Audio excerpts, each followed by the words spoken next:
అందరికీ నమస్కారం అండి. మణి తెలుగు కథలకు స్వాగతం. ఈరోజు మన ఛానల్లో కొన్ని మోటివేషన్ కొటేషన్స్ అలాగే మంచి మాటలు, జీవిత సత్యాలు చెప్పుకుందాం. ఎవరికి నచ్చినా నచ్చకున్నా పెద్దగా వచ్చే నష్టం ఏమీ లేదు. మనం నచ్చేలా మెప్పించాల్సింది ఆ భగవంతుడిని మాత్రమే. కాబట్టి చేసే ప్రతి పని అంతరాత్మ, పరమాత్మ గమనిస్తూనే ఉంటారు అన్న స్పృహతో చేస్తూ పోతే చేసే ప్రతి పని మనకు లెక్కలేనన్ని పరిచయాలు ఉండడం గొప్ప విషయం కాదు. మనల్ని లెక్క చేసే పరిచయాలు ఎన్ని ఉన్నాయన్నదే ముఖ్యం. సాయంత్రం అంటే పొద్దు వాలుతుందని తెలుసు, కానీ ప్రతి మనసుకు తన వారిని చేరే క్షణాలని ఆనందపు సంధ్యారాగమని హృదయానికి మాత్రమే తెలుసు. మనిషి జీవితం ఓ దీపం లాంటిదే. గాలులు బలంగా వీస్తున్నప్పుడు కొన్నిసార్లు ఆ దీపం వెలుగు తడబడొచ్చు. దృఢమైన సంకల్పంతో నువ్వుంటే వీచే ఆ బలమైన గాలిని కూడా నీకు అనుకూలంగా మార్చుకొని మండే దావనంలా వెలిగిపోతావు. మనిషికి జీవితాంతం తోడుగా ఎవరూ ఉండరు. అలా ఉంటారనుకోవడం మన భ్రమ. మనిషికి నిజంగా జీవితాంతం తోడు ఉండేది మన గుండె ధైర్యం తప్ప మరొకటి లేదు. ఇవాళ వచ్చిన అవకాశం రేపు రాకపోవచ్చు. అందుకే రేపు చూద్దాంలే అనే ఆలోచన మానుకోండి. వచ్చిన అవకాశం సద్వినియోగం చేసుకోండి. కొన్ని పిలుపులు గెలుపు తర్వాతే వినిపిస్తాయి. ఆ పిలుపుల ఆకర్షణలో పడి మన గెలుపు కోసం కష్టపడిన వాళ్లను మరిచిపోకూడదు. చూసే ప్రతి దృశ్యానికి, విన్న ప్రతి మాటకు రెండు కోణాలు ఉంటాయి. నువ్వు స్వీకరించే దానిని బట్టి ఫలితం ఉంటుంది. ప్రతి అనుభవం జీవితంలో ఎక్కడో ఒకచోట తప్పకుండా ఉపయోగపడుతుంది. ఎందుకంటే ఏ అనుభవం ఉచితంగా రాదు, అనుభవిస్తే తప్ప. బంధం రెండు జీవితాలకు సంబంధించినది.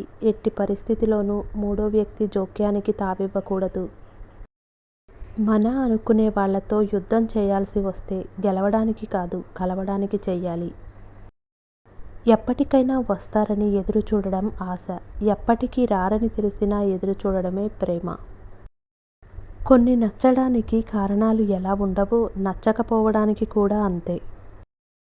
మన వల్ల ఒకరు సంతోషంగా ఉన్నారని తెలిసినప్పుడు కలిగే ఆనందం కన్నా జీవితంలో మరేదీ గొప్పది కాదు. గుండెకు గాయం కొత్తేమీ కాదు, మనసుకి బాధ తెలియనిది కాదు. జీవితం అనే బడిలో రోజుకో అనుభవ పాఠం నేర్చుకోవాలి. మనకంటూ ఏదీ సొంతం కాదు కాబట్టి దేనికోసమో ఆరాటపడడం మానుకోవాలి. నిజమైన నాగరికత కోరికలను అదుపులో పెట్టుకోవడంలోనే ఉంది, వాటిని పెంచుకోవడంలో లేదు.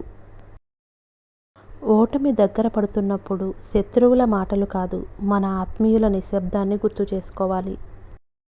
ప్రస్తుతం మన చుట్టూ ఉన్నవారిలో పరిస్థితులు తట్టుకొని నిలబడిన వారికన్నా తప్పించుకొని తిరుగుతున్న వారే ఎక్కువ.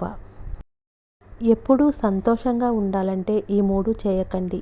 పోగొట్టుకున్న వాటిని తలచుకొని బాధపడటం, ఇతరులతో పోల్చుకోవడం, అందరి వద్ద మంచి అనిపించుకోవాలనుకోవడం. మన పలకరింపు కోసం పరితపించే వారిని చులకనగా చూడొద్దు. వారికి నువ్వే బలమని గుర్తించు. డబ్బు ఎలాగైనా సంపాదించుకోవచ్చు, కానీ మర్యాద, చదువు మాత్రమే సంపాదించి పెడుతుంది.